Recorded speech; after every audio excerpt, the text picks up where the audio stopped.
I'm Tommy Elphick, defender at Huddersfield Town.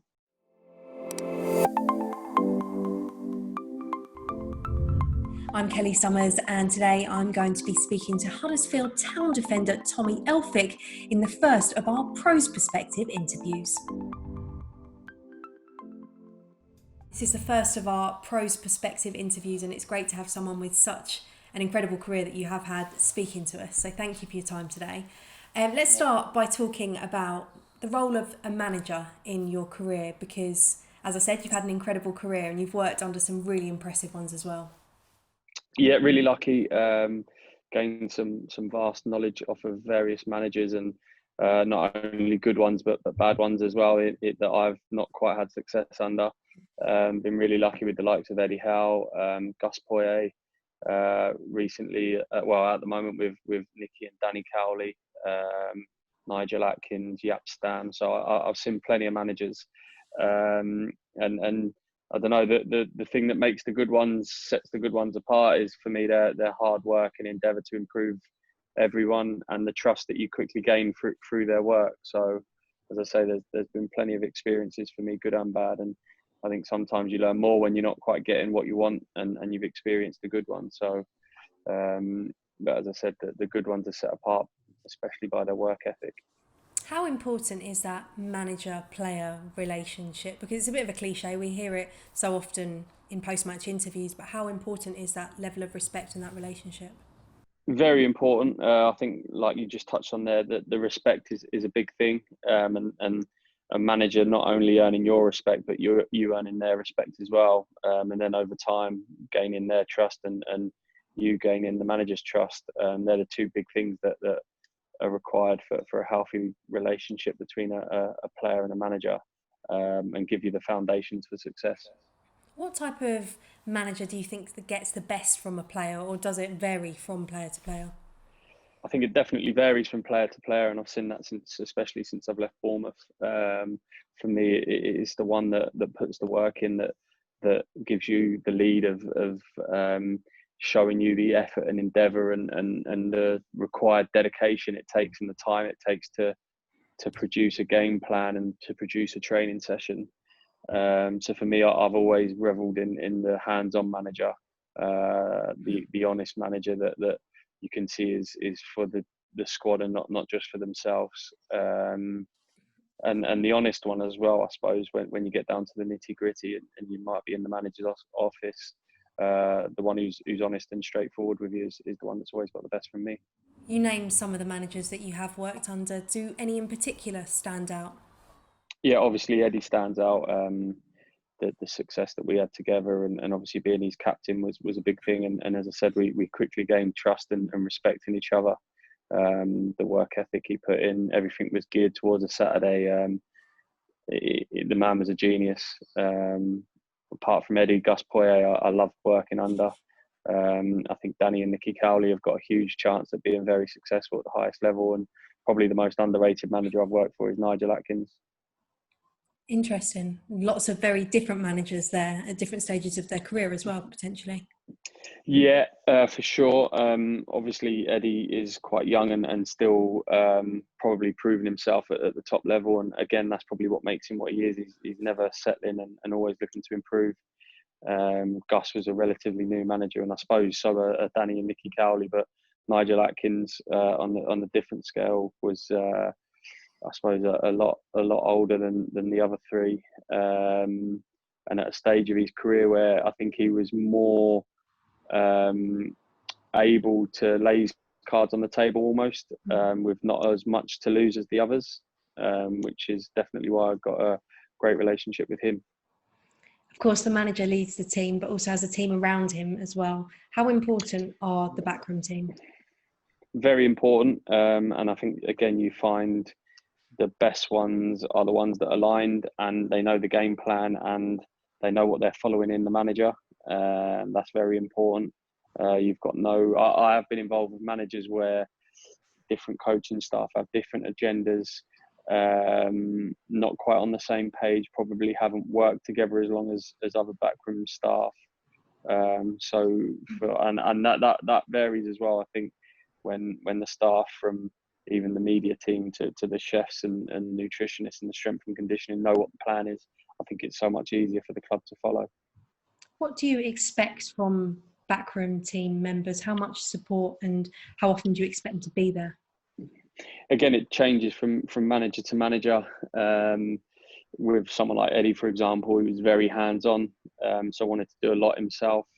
With someone like Nigel, he was a bit more, would dictate stuff to his staff members and leave the onus on them. But I think just to be there for you, really, to be someone to bounce ideas off, to be someone to use for extras, to improve, especially for young players. As I say, if they're aligned with the manager, it gives you a better chance to get more from them and them to get more from you as well.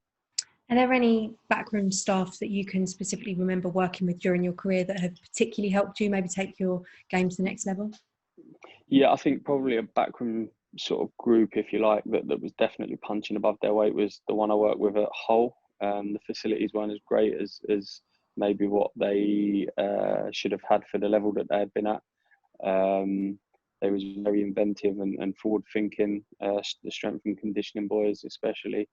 I think the ones at Bournemouth were so good because it was such a tight-knit group. I think they was a very similar age group to the players, and we understood that they was improving as much as we were improving. Again, forward thinking, and then it changes from club to club. Like when I went to Aston Villa, probably the best backroom setup in terms of numbers and facilities, but almost didn't utilise them as well as they should have been utilised. So I found that quite interesting in my career. How do players view the backroom staff? Do they see them as part of the setup, there to help them? How do they view them? I think to start off with, they're seen as a pain in the backside, trying to get them to do extra or whatnot. But again, it's built on trust and a good relationship as well. Different players are turned on by different things, and for a backroom staff member to be really good, I think they need to tap into different players in different ways. I think sometimes when it's too structured and too stringent, then it can send the players the other way. But if you sort of leave the onus with the players and almost let them come to you, then when they trust and respect what you're doing, then relationships can be built really strongly. How have backroom teams and backroom staffs changed during your career? From when you started out at Brighton, it must be unrecognisable. Yeah, definitely so. Obviously, in terms of numbers, I still think they're desperately understaffed and undervalued, especially in their pay. For me, a backroom team, especially a medical side of things and a performance side, are almost your insurance policy. And if you're spending X amount on players and wages, then that should be replicated in some sort of percentage or whatnot. When you take a physio, for example, at Bournemouth, even Premier League, we had 2 full-time physios, and they're looking after of upwards of 25 players. For one physio to really get to know a player, that means they're looking after sort of 12, 13 players each. It's too many, you know. The best it's worked when I've seen it, they have 3 or 4 physios that may be looking after 6 or 7 lads each. So I still think it can be improved, but it's come on absolutely miles, and the science behind it now is incredible, really. Have the teams grown in terms of size as well, the number of staff that clubs have? Do they have more emphasis on it now, do you think? Definitely now, yeah. Still not enough for what I believe is required, and to get the full benefit from it. But they have come on leaps and bounds. Like when I started out, you'd have one physio and probably the manager still doing the warm-ups. So to see where it was and where it is now is huge strides. But I still think it needs to be backed a little bit more by the clubs. How's performance analysis changed, and how big a role does that have now in the modern game? Yeah, probably one of the biggest changes in the game. I think the knowledge it gives you going into a game, for someone like myself, I've always appreciated it and the work that goes in. And at the moment, I'm out with an injury, and I've been really lucky to sit in on meetings with the analysis boys and been to games with the manager and analysed opposition, and the amount of work that goes into maybe producing a 10-minute slideshow on a Friday is just incredible, and the in-depth knowledge of what they actually can find out these days is incredible. That's probably, along with social media, the biggest change I've seen in football. Do you remember when you first saw GPS as well? Because I remember when players first Yeah, started. What did you think about it then? How was it received? yeah, I can't remember really the first time, but I think it was sort of perceived as a bit of Big Brother. You couldn't really escape, and everyone knew what you was doing, and managers would use it to their advantage, maybe telling you haven't trained as hard as you should have done, or you need to train harder, or you're training too hard. These days, though, there's no hiding place, and the stats and what they can produce are quite mind-boggling. For a player, it's really good to see, and for someone like myself, I take quite a lot of notice of what I'm doing week to week and what I need to do and tick off and see me through to be able to be prepared for a Saturday game. But I think as well, it gives the sports science and medical team a lot more knowledge of how to sell something to a player, whether they're overtraining or undertraining. But can I remember the first time? No. That's all right. How important is communication, do you think, in educating players on why they're doing things as well? You've touched upon it there. Does that help players buy into it? Definitely does. I think what you have to remember is the average player hasn't really got a long attention span or can't really concentrate for that long anyway. But um, to know what the method is and the madness behind the method, I think gives a player an understanding and a buy-in to why they're doing it. I know some players don't really like wearing heart rates and GPSs, but when the sports scientist or the head of medical can give you the background as to why and what we're doing it for, I think you'd be foolish as a player to then turn around and not want to help that way. So it definitely does help. Educating the players, help them get on board with it. Yeah. Strength and conditioning sessions are another really important part of it, and probably something that's got more important as years have gone on. Have you Yeah. noticed the benefits and understood why you're doing them? Yeah, I mean, I'm not a massive one for the gym. And again, that's through just my experience. I feel like I can get a bit too big and heavy at times. So I prefer to be a bit slighter and try and be a bit lighter as well. I do understand the importance of them. I've had quite a few long-term injuries myself. So um, there is a balance between doing too much and doing too little. Sometimes, even with the GPS stuff, it can feel like it's a little bit controlling and you just want to get on and you sort of know your body. But I think you gain that through experience. But 100%, it definitely benefits in laying foundations to produce you at your best, if that makes sense. Yeah, you said about it. You said about it a few times about the best staff are the ones that understand Yeah, players' bodies and players' minds and tapping into them. Do you find the best staff with you? You talked about there not wanting to do too much in the gym because you know your body. Does there yeah, need to be a mutual trust between the staff and yourself so they know you also know your body? 100%. And that's why I think they're understaffed a little bit, because it's very hard for one staff member to get to know 25 lads, for example, and what everyone needs. So if you've got more staff, I think it makes it easier for that staff member, if they only have 4 or 5 lads, to really get to know what their body's like. And then putting on top of that, you probably move around from club to club and you probably only have maybe 2 or 3 seasons together. And you're only just starting to find out about that person's sort of makeup, if you like. But again, it's like a manager or like a backroom staff, whether it's a manager or a strength and conditioning coach, it's the respect and the trust that you have in each other. The next question I feel like is a debate we hear quite a lot in football, particularly when it comes to pre-season running drills. Do you think there's a place for Yeah, them, or do you think there should always be a ball yeah. involved? No, 100%. I think there's a place for them. I think they lay very good foundations. It gives me confidence. Some of the best seasons I've had are after tougher pre-seasons. Again, it's a balance between having the balls out early enough and keeping the lads engaged, and getting hard yards in. So I appreciate the drills, and I'm fully respectful, and I do buy into doing them. Good news for a lot of managers, I'm sure, to hear a player saying that.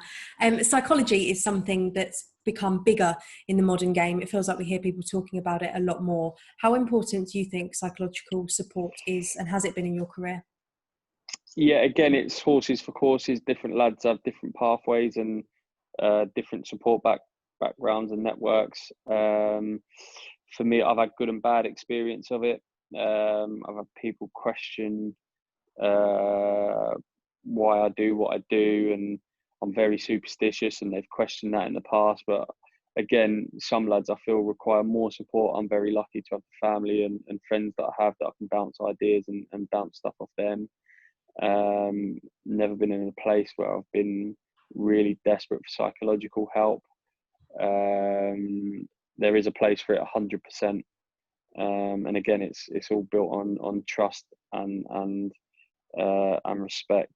I do feel like there should be someone in place at every club for the players. Sometimes I found myself questioning the intent of a psychologist and what they're doing. So for me, as I say, I've had really good experiences and some bad ones as well. In terms of looking forward and development, you've talked about thinking there should be more numbers, but is there any particular area that you think that needs the most development? Yeah, I think physios. I think a lot of, especially foreign players that I've played with, you often see them coming with their own physios. And I do feel like our physios are undervalued, underpaid and understaffed as well.